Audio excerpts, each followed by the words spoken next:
നമ്മുടെ ഭാര്യ തെറ്റിയതാൽ നമ്മളെ രോഷം എത്രയാണ്, ഭർത്താവ് തെറ്റിയതാൽ നമ്മളെ രോഷം എത്രയാണ്.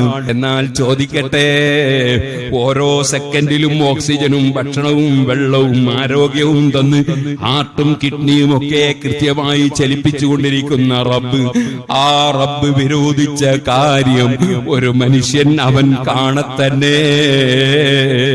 റബ്ബ് കാണാതെ ഒരു രഹസ്യവുമില്ലല്ലോ, ഒരു പരസ്യവുമില്ലല്ലോ. അങ്ങനെ റബ്ബ് കാണത്തന്നെ അവന്റെ അടിമ തെറ്റായ കാര്യങ്ങൾ പ്രവർത്തിക്കുമ്പോൾ റബ്ബിന്റെ ശിക്ഷക്ക് അവൻ അർഹനല്ലയോ. അതുകൊണ്ട് റബ്ബ് കാണുന്നു എന്ന ബോധം വേണം. ഒരുപക്ഷെ ഭാര്യ കണ്ടില്ലെന്ന് വരും, ഭർത്താവ് അറിഞ്ഞില്ലെന്ന് വരും. പക്ഷേ ഏത് തെറ്റ് ചെയ്യുമ്പോഴും റബ്ബ് അറിയുന്നുണ്ടല്ലോ, കാണുന്നുണ്ടല്ലോ. ഈമാനുള്ളവന് ആ ചിന്ത ഉണ്ടാകും, ഉണ്ടായേ പറ്റൂ.